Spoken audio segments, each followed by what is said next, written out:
Okay, mga brothers and sisters in Christ, na po tayo tubagon o sa pamahayag ni Latigo Umandam sa Iglesia ni Cristo. Ihatag na ko daan na lang ang view ani nga video. Bisagi pa nato ma-play pero ato raning i-play. Pero atong ihatag na ninyo ang background unsay sulod ani nga video. Then atong tubagon diretso. Then awhay na nako i-play ang iyang video. Okay. Kini nga video mahitungod ni siya sa kanang pagsimba o larawan o ribulto. Dayon na manggoy challenge ang usa ka CFD niya nila Tigo. Na i-challenge ang CFD nga na ba kunoy pagtulunan o doktrinang Katoliko nga ang larawan o ribulto gisimba. Kay wa manggoy doktrina ang Katoliko nga ang larawan o ribulto simbahon. Tahuron lang o i-venerate lang. Dili simbahon nga kanang simba ingon nga Dios. Okay. Mo gyud nay doktrina sa Katoliko nga ang larawan o ribulto dili simbahon. Kanang simba ingon nga Dios. Kung naa may paghiyukbo at ubangan sa larawan o ribulto, ang buti pasabot ana veneration o kana sa Griego gitawag ni siya dulia. Unya kini sa Latigo na siya gipakita nga ebidensya nga ang Katoliko kuno gasimba gyud sa larawan. Mao na nga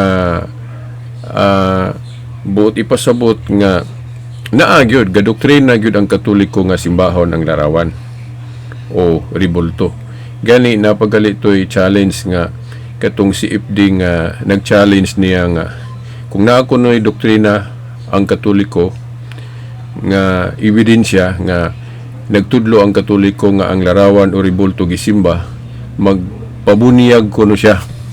Okay, magpabunyag kuno to nga si CFD sa INC. Okay. Unya naaaning video nga nakapakita gyud ebidensya sila Tigo sa Iglesia ni Cristo. Og mao ni akong tubagon dayon, awhay na nako i-play nga video kay actually kahibalo na ko ani bisag wala pa ni niya gi-expose ani nga video, kahibalo na ko nga mugawas gyud ning ingon ani nga mga kining atake sa Iglesia ni Cristo. Actually dili lang kay Iglesia ni Cristo nga mga atake og ingon ani mga Protestante, Baptist, mugamit po ani. Okay. Ang atong tubag nga Katoliko ani, inani ni. Sa atong English karon o sa atong language karon nga kanang lambo na kayo. Lambo na kayo. Kana bang daghan na kay tag mga word nga gigamit nga ato lang gigamit sa specific nga pagpasabot sa usa ka pagpasabot. Okay. Munang naanatay specific word nga para ra gyud diha. Sama aning pulong simba o worship. Okay, kining pulong o simba o worship ang historical usage ani sa karaan gyud dili lang kay gigamit ning pulonga sa kanang pagsimba nga sa Dios lang. Okay. Kanang simba nga gitawag sa Griego og latria, a worship that can be given only to God. Okay. Sa atong English karon nga lambo na kaitag mga word, okay, ato na siyang gigamit lang kanang pulong simba o worship nga kanang para lang sa Dios, kanang latria. Sa laing pagkaistorya o buot ipasabot, ang pulong worship karon sa atong panahon, ato na siyang gigamit nga termino na nga pag-yukbo sa Dios lang. So, buot ipasabot sa according sa language sa atong panahon karon, kanang pulong worship ato nang i-address sa Dios ra gyud. Kanang gitawag sa Griego og latria. Pero sa karaang panahon, kanang gitawag natog sa Old English, sa karaang English, dili ingon ana. Sa karaang English, kanang pulong worship, wala na siya gigamit sa pagsimba sa Dios lang. mahimo po ng gamiton sa kanang pagtahod lang o pag-venerate lang. Para sa anang mutahod ta og balaan o balaang tao o usa ka santo. Okay. Unsa may ebidensya ana? Bisan gani sa mga Briton kanang mga British. Okay. Hangtod pagali karon murag ila pa man nang gigamit kanang karaang English nga bisan kanang muana gali ka kanang mosulti gali kag your honor.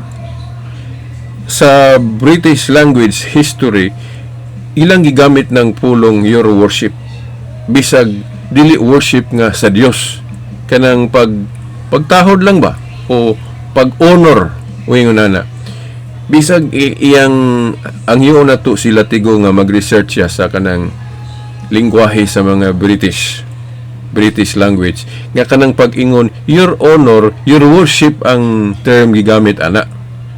Okay. Kay sa Old English lagi bisan veneration o kanang pagtahod og balaan o bisan pagaliglarawan gamito ng pulong worship o kanang simba sa karaan ang nga English. Okay.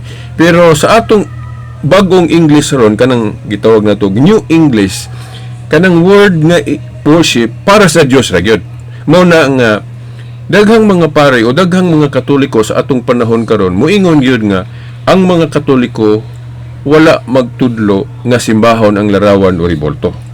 Nganong ingon ana naman ang language ang mga panudlo sa atong panahon karon tungod kay kanang pulong worship gamit nato na siya nga sa Dios lang. Kanang simba nga latria nga para sa Dios lang. Munang daghang mga magtutulong Katoliko ron nga specific ra gyud nga moingon nga kanang pagsimba sa Dios ra gyud na dili na ihatag sa larawan o ribolto. Okay. Pero dunay mga libro nga Katoliko nga gigamit tong karaan nga English. But ipasabot bisag nagtahod lang kag larawan o ribolto, worship ang gigamit. Mao ni ang gikutlo nila tigo. Okay. Nga ang larawan gisimba. Pero actually, ang buot ipasabot ato gitahod o givenerate ang larawan. Okay. So mao na nga gani dili lang kay kini usara man ni ka reference nga iyang ipakita diri. Actually daghan mga ubay-ubay to. Okay.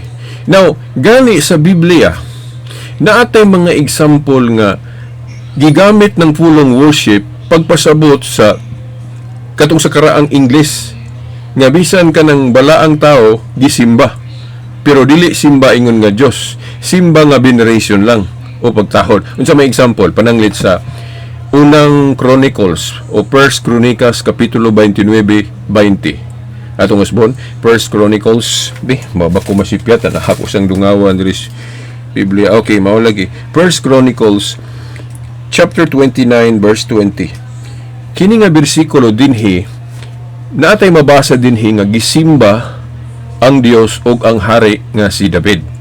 Okay.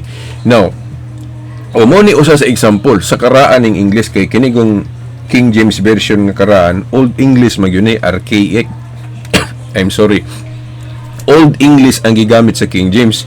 Mao na nga bisag nagrefer o nagtumungra sa usa ka balaang tao o usa ba ka hari nga gitahod, okay, gamito ng pulong worship. Parehas atong language sa mga British nga kanang moingon kag your honor, your worship ilang gigamit ana. Pero dili na worship nga pagsimba sa Dios. Mao na. So akong usbon ang ebidensya, First Chronicles 29:20 nga ang Dios gisimba ug ang hari nga si David. Okay, pero sa Catholic exegesis ani ang worship diri sa Dios siyempre katong latria, highest form of worship para sa Dios. Pero ang simba diri para sa hari nga si David gi-qualify ni as veneration or dulia lang. Di yun mo na itupong kay kung itupong nimo ang pagsimba sa hari o sa usaba kabalaan sa Dios, maidolatry naman ang labas ana. Mao man gani sa ubang mga hubad sa Biblia, gilahi na lang ang pulong. Giingon diha gisimba ang Dios o giyukbuan ang hari nga si David. Okay, pero mao ra na iyukbo. Ang uban pod unsa to na ay laing term gigamit pero gilahi ba para dili masaypan og sabot sa mga tao ba, kay kung King James good imong basahon, usa ra ka pulong gigamit, worship the Lord God and the King, but ipasabot si David. So kung imong usahon ang meaning nga kung Dios gisimba ang Dios, then gisimba pud ang hari, unya parehason nimo na nga label nga gisimba pud ang hari nga si David ingon nga Dios, ama idolatry ang labas ana. Okay, pero sa ubang mga hubad doon gilahi-lahi, gisimba ang Dios, then giyukbuan o gitahod ang hari. Okay, para dili masaypan og sabot. Okay, so mao na ang atong katinawan ana nga si Latigo Umandam iyang gigamit ang reference nga kadtong gigamit ang English nga karaan nga bisag tahod lang ang ipasabot o veneration lang ang ipasabot, pero gigamit ang pulong worship. Okay, dili gihapon siya kapuntos ani kay ang meaning lahi man. Gawas kon ang worship nga gigamit dito pahinungod sa larawan o ribulto kanang worship ingon nga Dios. Dili na. Okay. Okay. Kay kung worship ingon nga Dios sa karaang English, worship gid gamiton. Then sa kana pong worship nga dili sa Dios kanang pagtahod lang o veneration lang o duliya lang, worship gihapon sa karaan ang English. Pero sa bag-ong English ron gi-specific ra na pahinungod sa Dios lang kanang latria. Mao na nga sa mga panudlo ron, mga pari, bisan ako gani, okay, sa bag-ong English na gani akong gamiton kanang worship sa Dios ra gyud. Dili na pwede gamiton sa larawan og mga balaang tao. Mao na siya. So ang gibasa ni Latigo Umandam ani nga video agkadtong English gigamit ang pulong worship pagtumbok sa larawan, tungod kay ang mga referensya god nga ang language nga gigamit karaan, so mahimo man ang gamiton nga kanang worship gamito na sa pagpasabot nga dili latria, simba ingon nga Dios, kundi kuan lang veneration o pagtahod. So akong gihatag ninyo ang example sa unang Chronicles 29:20 nga ang Dios gisimba og ang hari nga si David, o gisimba po si David. Okay, nga hari pero dili na sabton simba ingon nga Dios, tahod lang o gi-venerate lang siya, gi-honor. Okay, now napailain ani nga verse sa Daniel 2:46, si Daniel gisimba pero wala siya simbaha ingon nga Dios. Okay, nga naman na kay sa karaan laging English bisag tahod lang alang sa balaang tao gamiton ng pulong worship, pero dili sabton nga gisimba ingon nga Dios. Kay kung basahon nimo ng Daniel 2:46 ug 47, ang Dios diha nakailaman si Daniel. Okay, katong niyukbo ni Daniel, si Nebuchadnezzar, nakaila siya sa Dios ni Daniel. Iyang simba si Daniel, pero wala magpasabot nga gihimo niyang Dios si Daniel. O inana. So mo na example ya, no? So duha ka bersikulo atong gihatag ninyo. Napagali lain ani nga wani lang nako ang akong laing kanang reference ani na mugamit gyud ang mugamit og pulong Hebrew, kung wa ko malimot siya ka nga gigamit ng pulong nga pagpasabot sa kanang pagyukbo sa mga balaang tao o sa kanang larawan o ribulto, pero dili simba ingon nga Dios. Muna sa karaan lagi pwede mo gamit og pulong ana, kay labi na sa una nga dili pa kay lambo ang atong mga word nga gigamit na ay mga pulong usara ka pulong atong gigamit pero naghupot og lain-laing kahulugan. Pero sa atong panahon ron pwede na to i-specific lang ang usa ka word o usa ka termino sa usa ka pagpasabot. So mao na kanang pulong worship.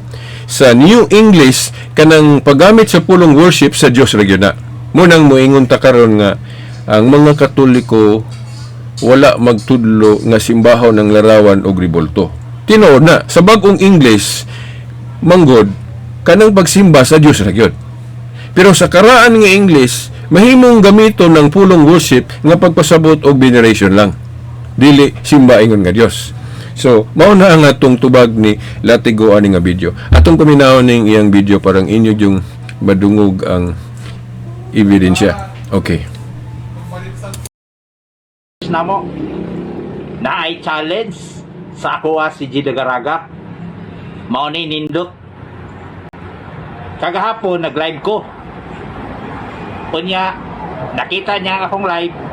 Gigaman po niya og reaction video. Naa sa iyang account karon, no? Facebook account. Unya ang iya ang gi-challenge sa ako kadtong miingon ko nga sila mga Katoliko nagsimba og rebulto o larawan. Imagine na lagod ninyo ha. Tukan ka pero musimba kag rebulto. Ha? Graduhan ka pero diha ka musimba magluhod sa rebulto. No? Iya kong gi-challenge. Nindot ni nga challenge. Muli gwapo. Kana kong iyang tinudon. Kaya nga challenge So, di ay challenge na ako kay Latigo Umandam. Kanira, short ra. Tagay ko og doktrina sa Katoliko nga nagtudlo nga gasimba mi og rebulto. Simbahon ang rebulto mura na. Tagay ko basig ang imong hatag puros patutsada. Tagay ko. Kay og na kay kapakita nga panudlo gyud sa simbahang Katoliko nga mosimba sa rebulto, magpabunyag ko diya sa inyo kung nakikapakita. kung mapakita daw nako nga doon ako'y mabasa sa ilaang mga panudlo sa ilang doktrina ibahang Katoliko nga nagsimba sila og larawan o rebulto, magpabunyag ra yung kuno siya sa Iglesia ni Cristo. Actually, kay bawon na kanako G, walay bunyag diri sa amoa ang nasa mga bautismo. Ang akong hangyo nimo tinud-a lang ng imong giingong challenge bisag maminaw lang ka sa doktrina. O, tinud-a lang ang imuang. Okay, ako sang giposa kay natay tubagon gamay ato. Wala na nilabot sa katong issue gyud ani nga video. Katong iya lang giingon ba nga walay bunyag sa Iglesia ni Cristo kay ang sa ila bautismo lang. Ang ngano na ang ingon ana kay kanagong pulong bautismo sa ubang mga relihiyon bisan ang baptist gani kung wala ko masayop. Ang ila rag yung term gigamit usara kana rang bautismo or baptism. Sa Katoliko god pwede man gud hubaron sa laing hubad nga kanang bunyag. Pero maoray but pasabot ana bautismo o bunyag maora na siya pras anang kanang bisag sa ngalan gani kanang James gihubad nag Santiago pwede po na hubarog Jacobo, pwede po ganag hubaron og Jaime. So mao po na sa termino nga bautismo pwede na hubaron og bunyag. Pero sa ubang relihiyon sama sa Iglesia ni Cristo nga gipasabot ani ni Latigo, di sila musugot nga hubaron og bunyag. Mao na background sa gipamahayag ni kining Latigo. Atong ipadayon ni iyang video. Kining gisaad kay ako nakahibalog yun ko. Ako no, malakas ang kutob ko nga mayra ni sa istorya ng mga siikdi. Kabalog yun ko ani nga pag na ako'y mabasa another alibay na sab, another palusot na sab. Ang pinaka-challenge niya sa ko mabasa na ko sa ilaang doktrina, sa ilaang mga panudlo nga nagsimba sila og larawan rebulto. Jit, tinoda ha? Mga viewers, i-share ninyo ni para kung dili niya tinudo ng yan challenge, at least makahibalo ang mga tao na kung doon na may pinakabakakon, siguro malabuan pa sa tanas bakakon. Ini sila mga safety o di nila tinudon. O Jay, diara Jay, pakita na ako sa imo adaan. Siya ang inyong pakinggan, Aral Katoliko. Ang nagsulat ani usa ka pari si Enrique Dimon. Yan oh. Siya ang inyong pakinggan, Aral Katoliko. Unya kining ni ang basahon, dili siya ingon nga dili sila pwedeng moingon ani nga dili nila ang doktrina. Kay dinhi giingon din niyo. Alawan ninyo. Ang mahalagang aklat sa mga nagtuturo ng katisismo. So, para ni sa mga nagtudlog katisismo, ang sulod ani aral Katoliko. Dili ni aral sa lain.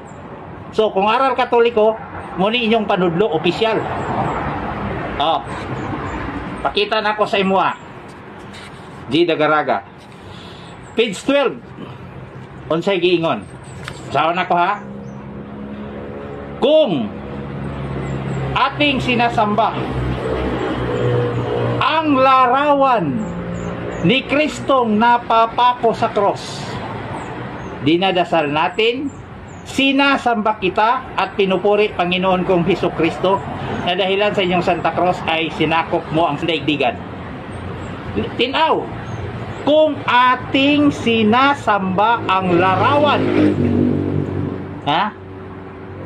ni Kristong napapako sa cross. Larawan ang gimin. Larawan ni Kristong napapako sa cross. Letra por letra, nabasa. Basahan ninyo. Basa.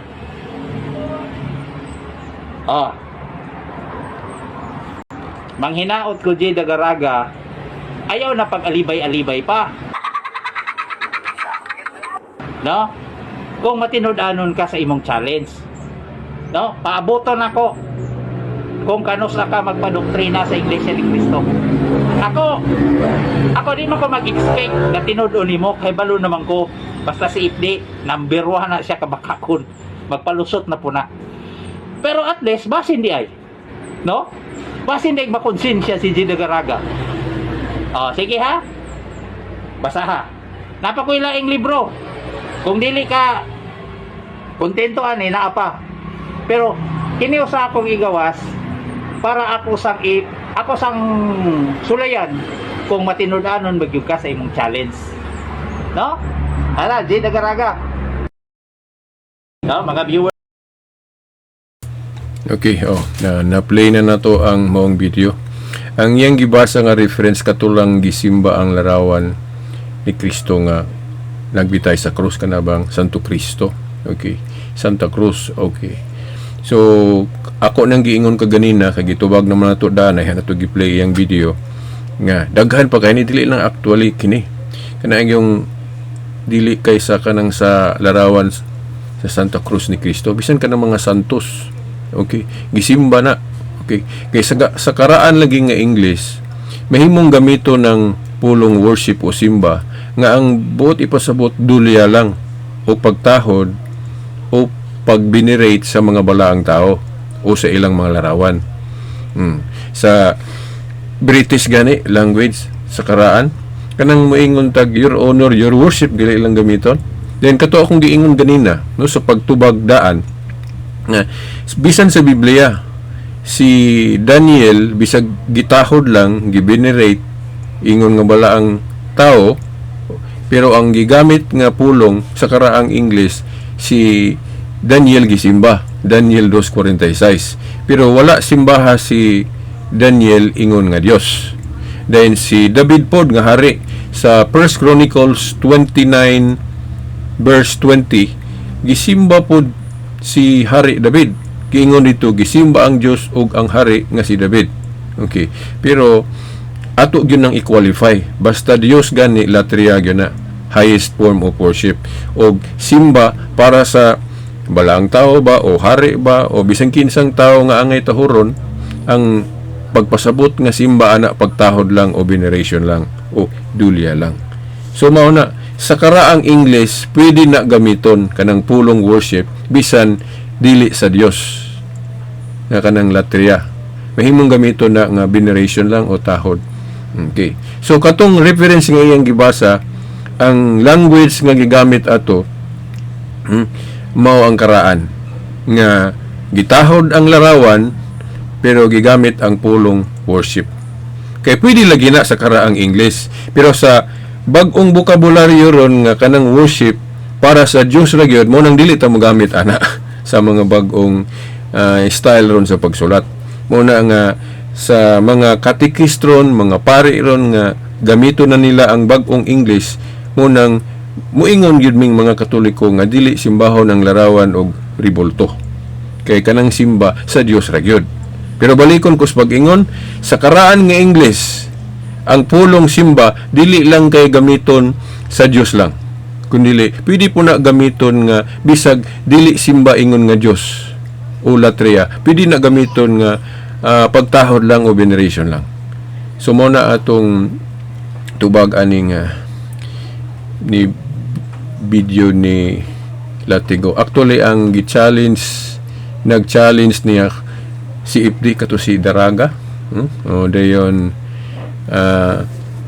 kanang mao lagi nag-ingon ba nga nag-challenge si Daraga niya nga naabay doktrinang Katoliko nga simbahon ng larawan. Okay.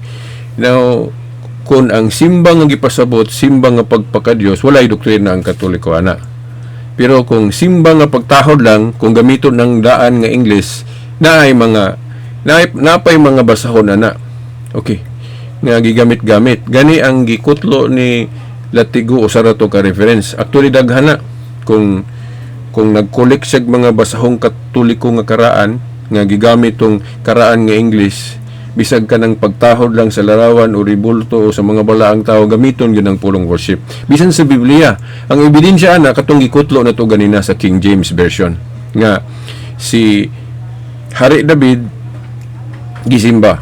1 Chronicles 29:20, gisimba ang Dios ug ang hari nga si David. Pero pagpasabot ana sa exegesis, dili gyud kay gisimba si David ingon nga Dios, gitahod lang si David. Pero worship ang igamit nga pulong. Sa Daniel 2:46 pod si Daniel gisimba. Okay, gisimba sa ni Nabucodonosor. Yan hinumdum ko nga gitubag ni o born again sa una na hinumdum ko sa plaza. Yan ingon siya nga, sayop man tong pagsimba ni Nabucodonosor ni David. Okay, pagano man to? Okay. Now, kung pagano di ay tanan di ang buhat sa pagano, sayop na. Okay. Now, niya tong higayon na si Nabucodonosor sa iyang pagsimba ni David, dili to sayop kay wala man niya ilha si David ingon nga Daniel day, I'm sorry dili David. Kadtong pagsimba ni Nabucodonosor ni Daniel, wala to magpasabot nga gisimba ni Nabucodonosor si Daniel ingon nga Dios. Nganuman kay kung basahon nimo ang Daniel 2:46 o 47 palahos nga bersikulo ana, nakailaman si Nabucodonosor sa Dios ni Daniel. Nakaila si Nabucodonosor kinsa ang Diyos ni Daniel. Okay. So, pero gisimba niya si Daniel. Kaya balo siya nga lahi ang Diyos. Okay. Na, moto'y prueba nga ang pagsimba ni Nabucodonosor ni Daniel dili to simba ingon nga Diyos. Okay. Kaya kung simba to ingon nga Diyos, natural kinaiya gyud sa mga balaang tao nga badlungon gyud ang sayop nga pagsimba. Sama atong si Cornelio nga iyang gisimba si Pedro, gibadlong siyang Pedro. Basta ang pagsimba sayop. Bisan si Kristo kung masayop ka sa imong actuation, koreksyonan juga. Pero si Daniel sa dihang gisimba siya ni Nabucodonosor, wala niya badlungas Nabucodonosor. Ikahibalo siya nga pagtahod na to o veneration ra. So mao na ato na lang po ng tubagon daan kay basig tubagon ni Latigo ba kanang Daniel 2:46 nga sayop man to si Nabucodonosor sa iyang pagsimba ni Daniel. Okay. Walay mabasa nga nag-ingon si Daniel nga sayop tong pagyukbo o pagsimba ni Nabucodonosor niya. Naraman pud ang prueba diha kay nakailaman si Nabucodonosor kinsa ang Dios ni Daniel. So katong pagsimba niya ni Daniel dili to pagsimba ingon nga Dios. Okay. Kay kung sayop pa ang gibuhat ni Nabucodonosor siyang pagsimba ni Daniel, badlungon gyud siyang Daniel. Di ba? Wala may pagbadlong. So gisabot ni Daniel nga pagtahod itong gibuhat ni Nabucodonosor niya. So mao na nga sa laktod mao ni ang formula sa pagtubag sa ingon ani nga argumento sa mga dili Katoliko sama ni Latigo Umandam nga Iglesia ni Cristo. Okay, nganong dunay mga reference nga Katoliko bisag taliwala sa doktrina sa Katoliko karon nga dili gyud simbahon ang larawan og ribulto. Kay ngano kanang pulong worship lagi sa atong panahon karon sa bag-ong English nato ron gi-specific nato na nga sa Dios ra gyud kanang pulong simba. Okay, mao na nga sa bag-ong mga teachers ron sa Katoliko dili na mo gamit atong karaang English nga pwedeng gamiton sa pag-venerate lang o pagtahod. Okay, mo nang moingon ang mga catechist, mga pare ron nga ang mga Katoliko wala gyud magsimba sa larawan og ribulto. Ngano man kay gigamit man ang bokabularyo sa karon na nga kanang pulong simba sa Dios ra gyud. Pero kung dunay mga referensya nga nag-ingon nga ang mga Katoliko gasimba sa larawan og ribulto. Okay, kana tungod kay sa karaan laging English mahimong gamito ng pulong worship nga ang gipasabot dili ingon nga simba ingon nga Dios o latria. Pwede na gamiton sa pagpasabot nga pagtahod lang o pag-venerate lang. So mao na ang atong tubag aning video nila Tigo Umandam sa Iglesia ni Cristo. Okay, diri na tatama no. Sa ngalan sumahan sa Anak sa Espiritu Santo. Amen.